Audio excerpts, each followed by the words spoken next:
Alistair, hi. Are you driving? What a big kid. Hi everyone, this is Alistair's dad. The most important thing to remember is just because some of these signs exist in your child, that doesn't mean an automatic diagnosis for autism. However, the more these behaviors occur in your child, the more concerned you should be. The key here is consistency and frequency of these behaviors. So in this first example, it's pretty obvious. Some children will hand flap during early development, but as with all these signs, pay attention to how long the behaviors last. If the child grows out of these behaviors, generally around 3 years of age, there's not much to worry about. But with someone like Alistair, who hand flaps every day, there is cause for concern. This is one example of self-stimulation, or stimming as it is called, and it helps to calm children with autism. This second example can be confusing to some, as most people have at least attempted to walk on their tippy toes at some point in their life. Again, pay attention to how often the child does the behavior. Our 9-year-old son, who was diagnosed with autism, still walks on his tippy toes to this very day. This third example may seem alarming. However, as long as they bang their head on something soft, like this padded high chair, generally they'll be okay.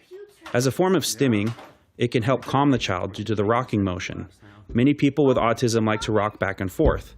We also show Alistair banging his head on the glass door and on the ground to show you different examples. However, after recording the footage, we promptly removed Alistair from the situation and redirected his attention to avoid any potential damage. Some people even need to buy football helmets for their kids, it gets so bad. This fourth example may not seem so odd to parents and others. After all, hasn't every kid been fussy in public at some point? But this behavior has less to do with not getting a treat or a toy, but due to the loud, bright conditions of most public settings. While it may be hard to distinguish sensory fussiness or meltdowns from common temper tantrums, an easy way to tell is this. When you give your child what they want, do they stop the bad behavior? If so, it's probably them just throwing a typical tantrum. However, if they continue to fuss, scream, and cry, as if in pain, even after they get what they want, then it's probably a sensory-related tantrum or meltdown, as most people call it. Although I don't recommend giving in to a child's demands, I think this exception can help once in a while, as it can be very revealing. Also, most common tantrums last minutes, whereas a sensory meltdown can last hours. Oh, buddy. Buddy, I love you. Hard time, I know. We'll get you home, okay? In this fifth example, we see another example of stimming. While every child loves to play with water and blow bubbles in their milk, the key here is, again, how long does this behavior last? Also, you may notice that your child is doing this behavior alone, withdrawn from others, instead of trying to put on a show. Generally, the behavior will last longer than 5 or 10 minutes and can last hours depending on the severity of autism. Look for extreme obsession and repetition with objects.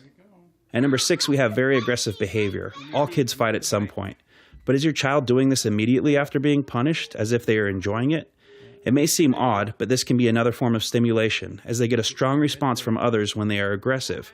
You will notice the child being much more aggressive than a typical child for no obvious or good reason, like wanting something another child has, such as a toy. Alistair, can you use your words? What do you think about the car wash? At number 7, we have a lack of response to voice or sound. While every child has ignored their parents at some point, usually out of spite, you will notice an autistic child being aloof, as if in their own little world. Sometimes parents think their little child has hearing problems at first, but this has more to do with being withdrawn than not hearing. If anything, autistic people hear too much and have a hard time filtering out noises. Alistair, what are you playing with there, bud? You playing with a car? Listen, sit down. Alistair. Alistair. Alistair. Alistair. Alistair.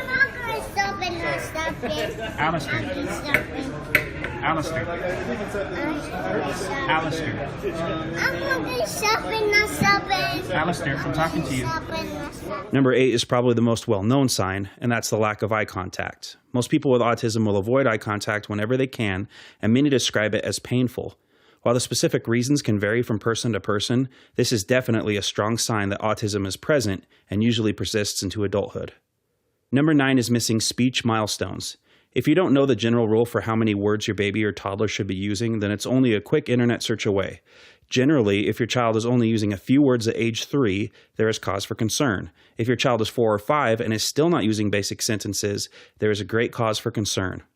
Also, echoing words, or echolalia, is when they constantly repeat the same phrase, not in a learning way, but more like a broken record way, again and again and again.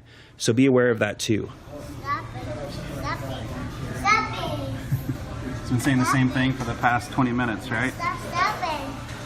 Finally, not all people with autism are nonverbal. Just because your child may be talking doesn't mean they're necessarily out of the woods.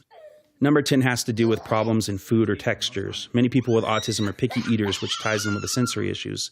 Some hate the feeling of yogurt or dislike their food touching other food. While this sounds like typical child behavior, it's on a much higher level. If you offer that food to your child, even if they are clearly hungry, they won't eat it even to save their lives. Fortunately, our son Alistair passes this test mostly. He loves all kinds of foods.